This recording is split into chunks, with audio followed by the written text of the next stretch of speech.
કર્મે લખ્યા કિરદાર કોઈ દી સઠી ના સુકે નહીં, પછી હુનર કરો હજારી આખરે આડા ફરે, એવું મહાપુરુષો કહે છે ને આપણે માનવું પડે, ન માનવું પડે એવી વાત નથી.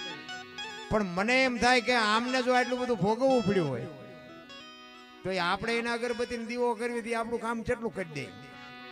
કરે તો ખરો, ખોટું નથી કહેતો હું, પણ મને ક્યારેક ક્યારેક એમ આમ થાય કે હારું આ ઈ હલવાના હતા. એટલે ભક્તિ તો કરું જ છું. મારે રામદેવજી બાપાની જ કૃપા છે, મને આ દુનિયા ઓળખે છે ને રામદેવજી બાપાનો જ પ્રતાપ છે. અને આ ભક્તિ બાપુ છે ને ચારેય બાજુથી વંટોળિયા ચડે ને પછી જ હુજે.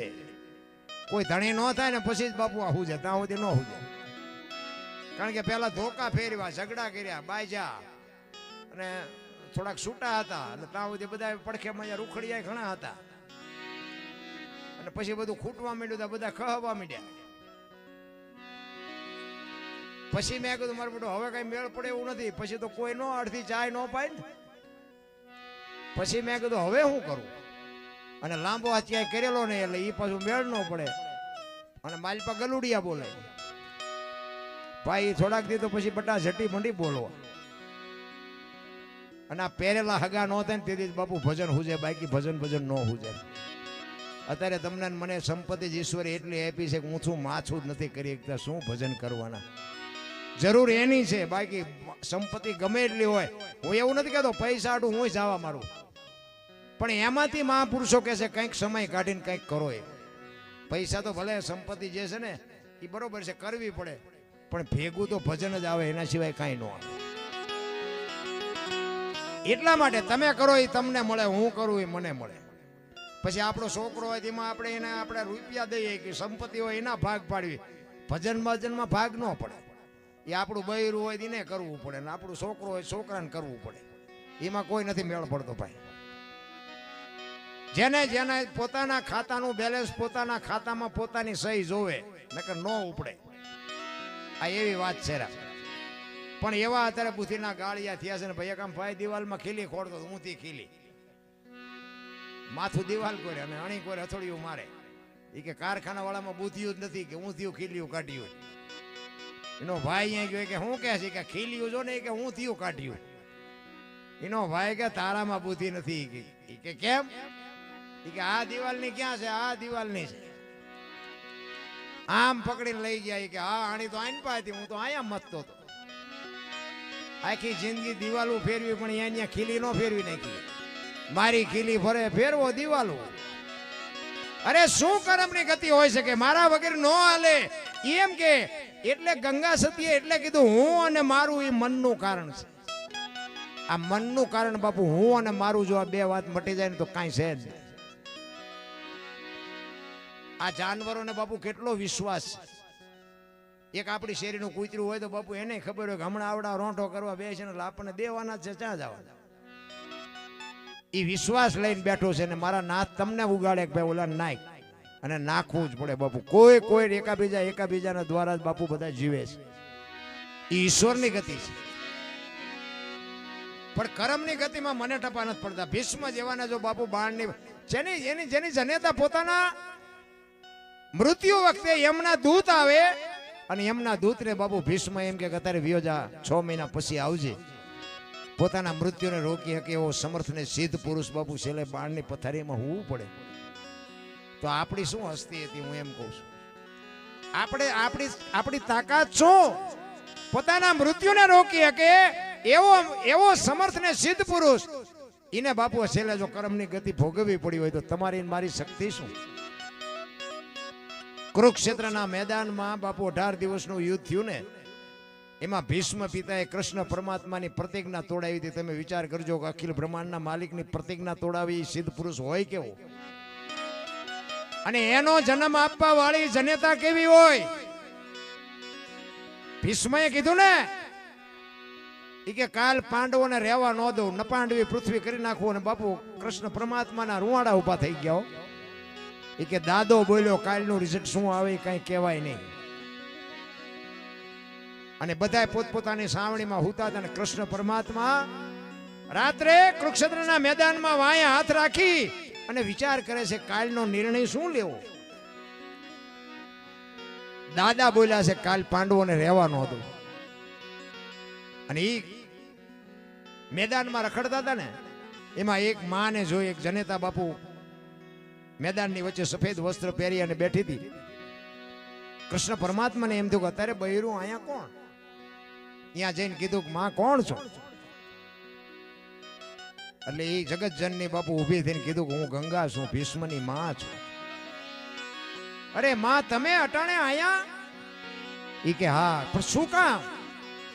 ઈ કે કાલ મારો દીકરો અહીં પડવાનો છે, એને વાગે નહીં ને કાંટા ને કાંકરા એટલે વીણવા આવીશું. અને ભાઈ કૃષ્ણ પરમાત્માને ઘૂમરે નાખી દીધા હોય કે દીકરો કહે છે કાલ પાંડવોને રહેવા ન દઉં, માં કહે છે કે દીકરો પડવાનો છે, આમાં સાચું શું? કૃષ્ણ પરમાત્માને ગાંડા કરી નાખ્યા. ગાંડા એવો સમર્થ ને સિદ્ધ પુરુષ. અને પછી રાતે કૃષ્ણ પરમાત્મા આવ્યા ને સાવણીમાં, અર્જુનને પાટું મારીને જગાડ્યો કે એ દાદાએ કીધું છે કાલ પાંડવોને રહેવા ન દઉં, તમને હાર્યો નીંદર આવે છે, શરમ નથી આવતી? અર્જુન કે પણ તમે તો જાગો છો ને, તમે જાગો પછી અમારે શું જાગીને કામ હોય? જેનો ધણી જાગજો હોય ને એને બહુ બીજાને બહુ ઠેકડા મારવાની જરૂર ન હોય. ઈ કે હવારે તારે રથમાં શિખંડીની આગેવાની રાખવાની. અર્જુન કે અમે શું બંગડીયું પહેરી છે તે શિખંડીને રાખી? કે ભાઈ હું કહું એમ કરીને ને કે ઓલો દડે રમે એવું કરી નાખશે, કોઈને જીવવા જ નહીં દે. હજી તને ખબર જ નથી કે ભીષ્મ કોણ છે. અને હામાં રથ આવીને ઉભા રહ્યા. હુરન નારાયણ કોર કાટે ભલે હોય ગયા ભાણ ભાણ લતું હારા ભામણા જીયના મરણ લગ માણ ઈ રાખજે કસપ રાઉત જડાળ જડાળ મંડ્યો કિરણો પાથરવા. આમાં રથ આવીને ઉભા રહ્યા ને આમ અર્જુનનો રથ આવ્યો અને આગળ શિખંડી ઉભેલો ને ભીષ્મએ તરત જ હથિયાર મૂકી દીધા કે તમારી જાતના બાયલાઓ આવાને આગળ રાખીને મારી યારે લડવા આવો છો. અને હથિયાર મૂક્યા અને કૃષ્ણએ અર્જુનને કીધું કે હવે માર બાણ. ઈ કે પણ એને હથિયાર મૂકી દીધા. ઈ કે મૂક્યા એટલે જ કહું છું, નકર આમાં કોઈની તાકાત નથી કે કોઈ મારી શકે. ઈ કે માર. પછી અર્જુન બાપુ ધ્રુજવા માંડ્યો કે કાકા ને બાપા ને આમાં કોને મારવા? ઈ કે ગાંડા આ હિસાબ અત્યારે નથી કરવાનો, હથિયાર ઉપાડીને ભાઈ. અર્જુન એકનો બે નો થયો ને બાપુ કૃષ્ણ પરમાત્માને એમ થયું કે હવે હું હથિયાર ઉપાડું મારી પ્રતિજ્ઞાનું છું, ન ઉપાડું મારા પક્ષનું છું. અને ભીષ્મ દાદા બાપુ વિચાર કરતા હતા, વરસાદ જેટલા બાણ વરસતા હતા એના ધનુષમાંથી. ઈ રિયારિયા વિચાર કરે કે તમે બે જણા ઘડીક વાત કરો ને તો હમણાં દાયકણ બધું દડે રમે એવું કરી નાખું. અને સુદર્શન આમ કરીને આમ ચક્ર બાપુ અખિલ બ્રહ્માંડના માલિકે ચડાવ્યું ને તરત જ ભીષ્મએ હથિયાર મૂકી દીધા. કા કે કહેતો હતો ને પ્રતિજ્ઞા ન તોડું, તોડાવી નહીં કે એવો સમર્થ પુરુષ. અને ઈ જ વખતે ઈ બાણની પથારીમાં ઉતા છે, કૃષ્ણ ને અર્જુન અહીંયા ઉભા છે. અને ઈ જ વખતે બાપુ માં ગંગા પ્રગટ થયો. ધગેલ ત્રાંબા જેવી આંખો નામ જગતજનની જોગ માયા ઊભી થઈ અને કીધું કૃષ્ણને કે મધુસૂદન મારા દીકરાને દગો કરીને માર્યો નહીં કે? અર્જુનની આગળ તે શિખંડીને રાખ્યો તો, પણ કદાચ શિખંડીની જગ્યાએ જો તું ઊભો હોત ને તો તને હોત ખબર પડે કે ગંગાના ધાવણમાં કેટલી તાકાત છે. એવી જનેતા એટલે કેવું પડે મોઢે બોલું માં હાથે નાનપણ સાંભળે મલક બધાની મજા પછી કડવી લાગે કાગડા. આ માને એટલા માટે હું કહું છું, આ બેનું ને એટલે કહું છું, જ્યાં ધર્મ ધ્રુજો, જ્યાં પુરુષ ન પૂગીએ કે બાપુ આ દેશની આબરૂ આ દીકરીઓ રાખીશ. તમે કહો તો હવાર સુધી દાખલા દો. રામચંદ્ર પરમાત્માને વનવાસ હતો, સીતાજી નહોતો. એ આજની દીકરીઓએ કેળો પાડવા માટે બાપુ માં ભગવતી ગયા હતા. અરે કે સુખમાં દુઃખમાં પતિને સાથ આપવો પડે, આજની દીકરીઓ માટે ગયા હતા.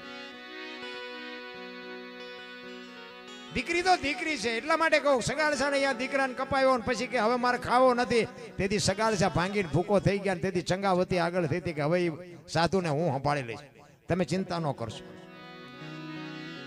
જ્યાં જ્યાં બાપુ પુરુષ થાકી ગયો બધે બાપુ દીકરીઓએ આબરૂ રાખી છે એવા ઇતિહાસ બોલે છે.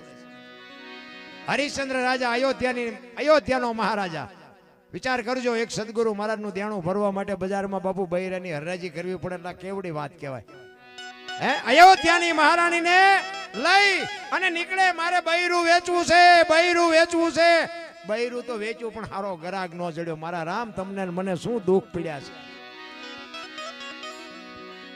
આપણે તો માર્યા વગીરના રોઈ છે.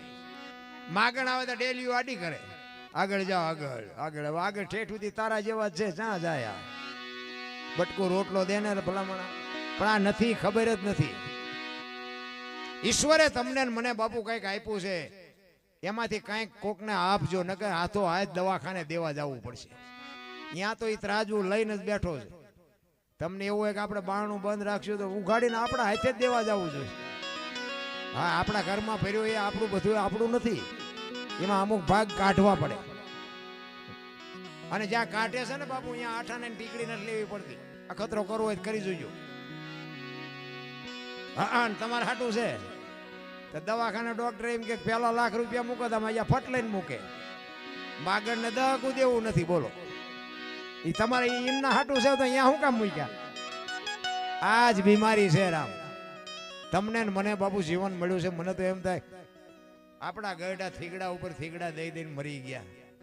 સારો રોટલો ન મળ્યો, સારું કપડું ન મળ્યું, સારું જોડું ન મળ્યું, સારું વાહન ન મળ્યું, તોય પણ બાપુ માણસની જે માનવતા હતી, માણસનો જે પ્રેમ હતો, અને માણસ ભૂખ્યાનું મોઢું નહોતા જોતા, હતું કે નહોતું તોય. અને એ અત્યારે ઉગ્યું, એમને કોકની આંતળી ઠારીને એ અત્યારે ઉગ્યું. તો અત્યારે બુથીના ગાળિયા થયા નકરા. અમે આમ કરી નાખશું, અમે આમ કરી નાખશું. કેટલા છે માલપા આંટો મારી આવો ને પૂછી આવો, ખબર પડે શું કરે છે માલપાઈ. અરે કાંઈ કોઈથી થાય એવું નથી. મારો નાથ સમય કરાવે, સમય બડા બલવાન નહીં, પુરુષ બળવાન. કાબે અર્જુનને લૂંટ્યો હોય, ધનુષને હોય બાણ, માણાથી કાંઈ ન થાય. એટલે અર્બુજીએ ચોથા રાશિએ રડી અને પછી કીધું કે મારા બાપ, હવે તો અમારી દશા બોલી ગઈ, કે મને આ ખબર જ ન રહી કે તું મને મળવા માટે આવ્યો. આપણા ગયઢા કહેતા ને ભાઈ, લક્ષ્મી આ સાંડલો કરવા આવે ને તારે મોઢું ધોવા ન જવાય. જેવું કપાળ હોય એવું સાંડલો કરાવી લેવાય. પણ માણા ચિત્તર પાડવા માંથી જ ઊંચા નથી આવતા. અમુક અમુક ના લગ્ન પતી જાય ત્યાં સુધી નકરા ચિત્તર જ પાડતા. પણ હવે તો પતી ગયા છે, હવે શું છે? ઘડીએ ઘડીએ તમે જુઓ તો ન હોય એવા કલર કર્યા જ જતા હોય, કર્યા જ જતા હોય. અને આપણી સંસ્કૃતિ બાપુ ખતમ કરી નાખી. તમે જો લગન હોય ને તો એ કે કાળા બૂટ ન લેવાય, કાળું પેન્ટ ન લેવાય, કાળું પટ્ટો ન બંધાય, કાળા ઘોડા ઉપર વરઘોડો ન ચડાવાય, અને માથામાં કોક કોક ધોળા વાર થયા હોય ને તો મજા કાળા પીસડા મરાવે. બોલો, તો આ કાળું કેમ હાલે? નકર આ પટ્ટા ને બૂટ ને એ તો બધું શરીરથી અલગ છે. આ વાળ તો શરીરની હારે છે.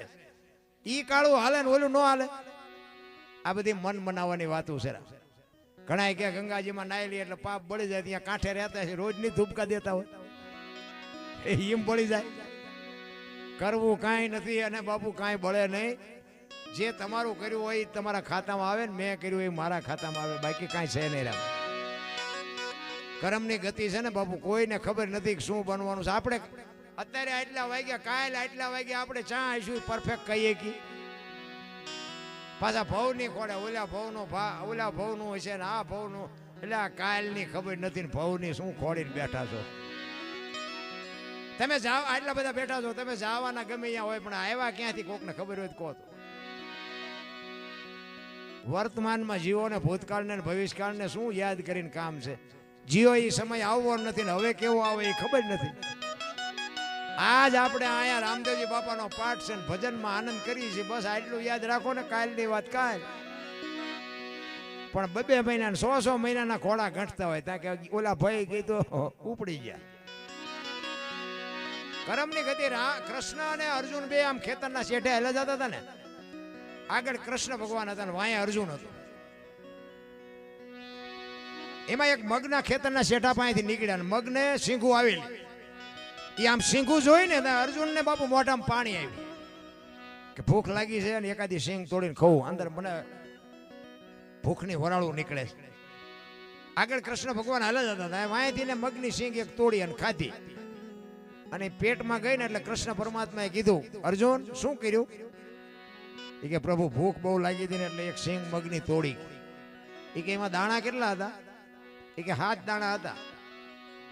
તો કે 7 દાણા હતા ને ખેતર ધણીના ઘીરે તારે 7 વર્ષ બળદિયો થવું પડશે. જાય કે ઈ કે પણ આવડી મોટી શિક્ષા ઈ કે જેને કાળી મજૂરી કરી રાત ને દી મહેનત કરી ઈ પાંદડું નથી તોડ્યું. તને કોને કીધું પાદરો ફટોફટ તોડીને લેવા માંડે? એટલે ઘર ધણી તને છોડી દે મને વાંધો નથી, બાકી તારે અહીંયા જવું પડે, મારે કાયદેસર જે મોકલવા પડે એ મોકલવા જ પડે.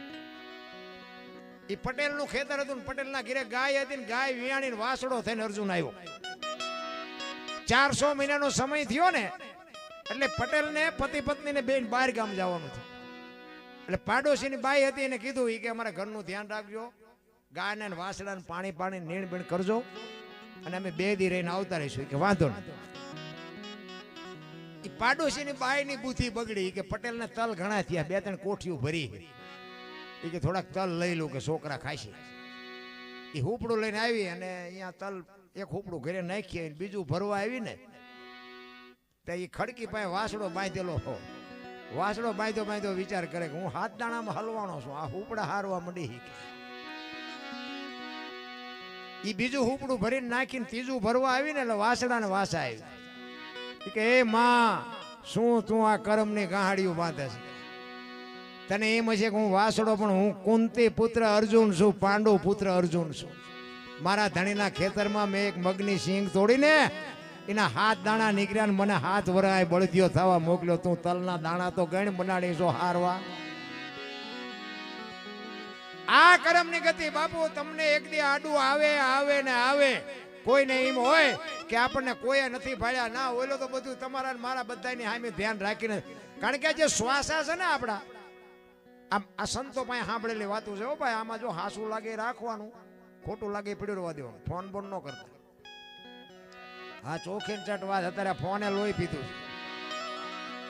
કારણ કે રામ વનમાં ગયા હતા એ દુનિયા કહે છે એટલે કહું છું ભાઈ રામજી અત્યારે હું અહીંયા નહોતો. આ શ્વાસા જે હાલે છે ને એ બધાના શ્વાસા ઉઠે છે નાભીમાંથી અને આવે છે નભમાંથી.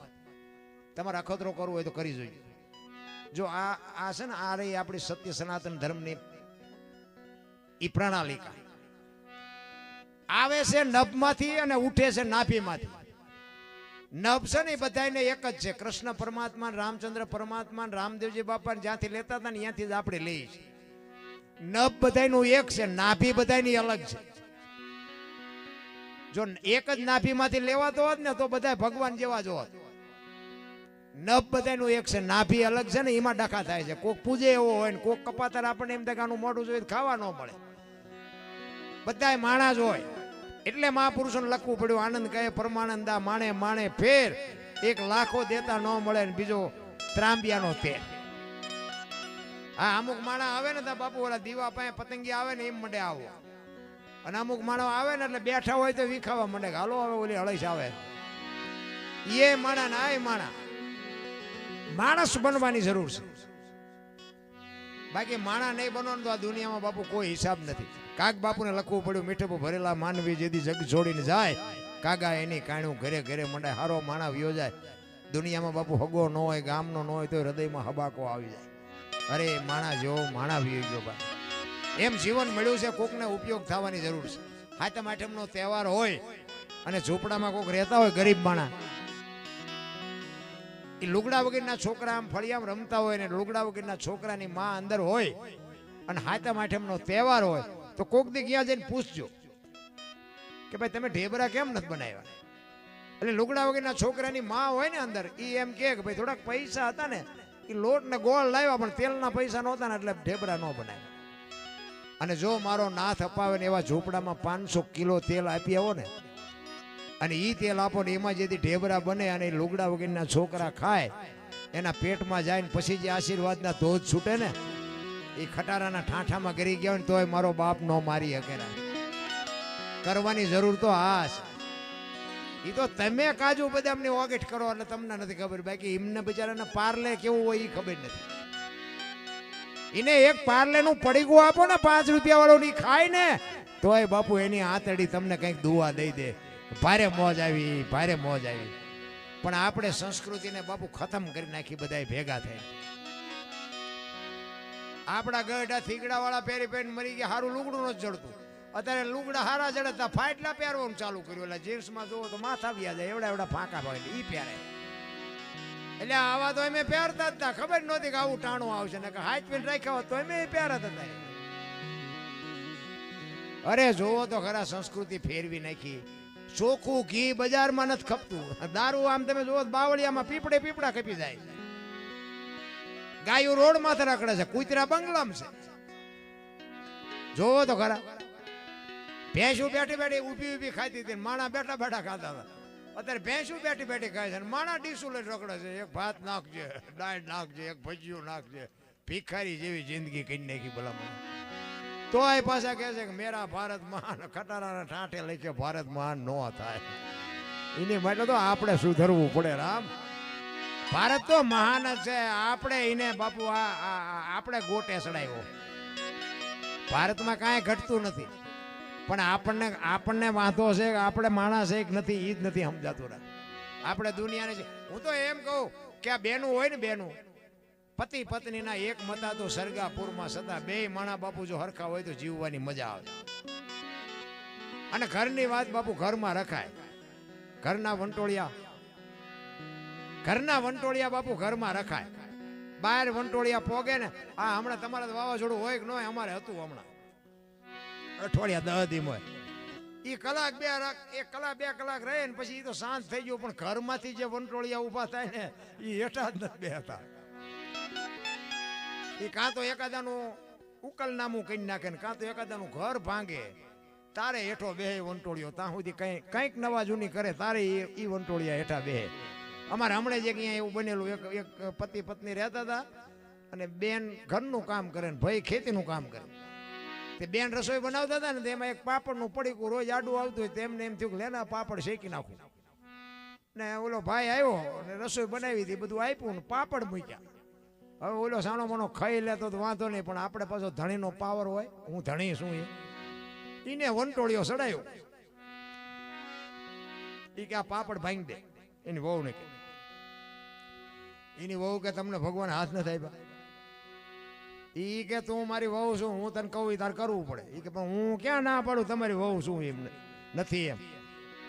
ભગવાન હાથ નું આપ્યો હોય મોઢામાં હોત દઉં. ઈ કે આવા શું કે ઘર મારી એરિયા દેખાડો. ઈ કે ભાંગી દેવાનો કે નથી ભાંગી દેવાનો. હવે આપણા બૈરાને આપણે ન ઓળખતા હોય, મેળ હોય ભાંગી દે ને ન હોય ભાંગી દે. ઈ કે સાના માના ખાઈ લ્યો ને ભાઈ. ઈ કે ભાંગવાનો છે કે નથી ભાંગવાનો. ઈ કે નથી ભાંગી દો. પાપડ નો ભાંગ્યો, ઘર ભાંગી ગયો. એ રખડે બે. હવે કે સમાધાન કરાવો ને હવે તમારાથી પાપડ નો ભાંગે બૈરા રે. આ ઘરમાંથી વંટોળિયા ચડાવ્યા ન કહેવાય. કોઈ મતલબ નથી બાપુ. ધણીનો કોઈ પાવર. તમે જો માનું તો બાપુ સમર્પણ છે, માનો તો ત્યાગ છે. તમે જો પોતાના હોય ને પારકા કરે ને પારકા હોય ને પોતાના કરે. દીકરી તો બાપુ આ તો અત્યારે હવે બહુ બોલ્યા જેવું છે નહીં. અમારે અમને બોલતા શરમ આવે છે. નકર બાપુ એક ગામની દીકરી બાપ જેથી લગ્ન કરે ને તેથી 18 વર્ષના ગામના બાપુ એ દીકરી વળાવા જતા હોય ને ઝાપે ઉભો હોય ને આખા ગામમાં બાપુ કોઈની આંખમાં આવડું ન હોય ને એવો દાખલો ન હોય. રામ એક દીકરી પોતાનો માળો મૂકીને જાતી હોય પછી ગમે એની દીકરી હોય પણ આખા ગામના બાપુ એ દીકરીને વળાવવા માટે આવ્યા ને 18 વર્ષના બાપુ ઉભા હોય અને દીકરી રોતી રોતી જાતી હોય. આખા ગામના બાપુ ગમે એટલા ઉભા હોય ને બધાની આંખમાં આવડા હોય. એને દીકરી કહેવાય. અત્યારે દીકરી દાંત કાઢતી જતી હોય એમાં ગામ શું રોવે. અરે બાપુ માન બાપે જે સમર્પણ, જે માનું સમર્પણ છે ને એની તમે જો માં 9 મહિના ઉદરમાં રાખે સંતાનને, એનો જન્મ આપે, એનું લાલન પાલન કરે, બેહતા બોલતા ખાતા પીતા બધું માં શીખડાવે અને નામ બાપાનું લાગે. બોલો ફલાણા ભાઈ જોઈએ, ફલાણા ભાઈ ફલાણી માં એવું ન હોય. પણ માએ સમર્પણ કરી દીધું કે એની માં એના બાપાનું રાખો. કે કેમ? એ કે આ દારૂની કોથળી તોડી ઊંધો પડ્યો હોય કોક એમ કે કોનો છે ફલાણી માનો છે એમ કે છે મારા ખોળી એમ જીવ નહીં રહે. એને બાપાનું રાખો, માન જ જોતું. ઈ માં